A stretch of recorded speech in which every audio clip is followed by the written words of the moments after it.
আপনি কি জানেন বাংলা সিরিয়ালে ধারাবাহিকে অনেকেই আছেন যারা স্বামী স্ত্রী দুজনেই অভিনয় করে থাকেন। তবে চলুন একবার দেখে নেওয়া যাক কারা স্বামী স্ত্রী দুজনেই অভিনয় করেন। নম্বর 1, কৌশাম্বী চক্রবর্তী। জি বাংলার নম্বর 1 সিরিয়াল ফুলকি, এই সিরিয়ালে পরিমিতার অভিনয় করছেন কৌশাম্বী চক্রবর্তী। এর আগে মিঠাই ধারাবাহিকে অভিনয় করেছেন কৌশাম্বী চক্রবর্তী। স্বামী হলেন জনপ্রিয় অভিনেতা আদ্রিত রায়, যিনি এই মুহূর্তে মিত্তির বাড়ির সিরিয়ালের প্রধান চরিত্রে ভূমিকা পালন করছেন। এছাড়াও মিঠাই সিরিয়ালে সিডের ভূমিকাও পালন করেছেন। দ্বিতীয় নম্বর, শ্বেতা ভট্টাচার্য। জি বাংলার কোন গোপনে মন ভেসেছে সিরিয়ালের অভিনয় করেছেন এই সুন্দরী অভিনেত্রী। এছাড়াও যমুনা ঢাকি, সোহাগ জল, জড়োয়ার ঝুমকো এইসব সিরিয়ালেও অভিনয় করেছেন তিনি।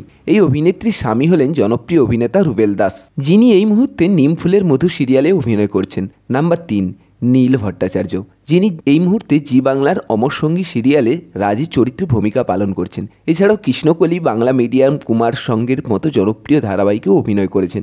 এই অভিনেতা নীল ভট্টাচার্যের স্ত্রী হলেন জনপ্রিয় অভিনেত্রী তৃণা সাহা, যিনি স্টার জলসার পরশুরাম সিরিয়ালের প্রধান চরিত্রে ভূমিকা পালন করছেন। নম্বর 4, গৌরব চ্যাটার্জি। স্টার জলসার তেঁতুল পাতা সিরিয়ালে প্রধান চরিত্রে অভিনয় করছেন এই অভিনেতা।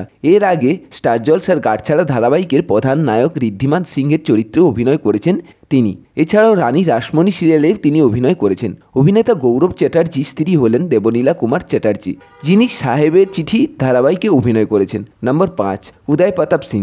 জি বাংলায় পরিণীতি সিরিয়ালের প্রধান নায়ক রায়নের চরিত্রে অভিনয় করেছেন এই অভিনেতা। এর আগে নিমফুলের মধু ও মিঠাই ধারাবাহিকে অভিনয় করেছেন অভিনেতা উদয় প্রতাপ সিং। বিয়ে করেছেন অনামিকা চক্রবর্তীকে।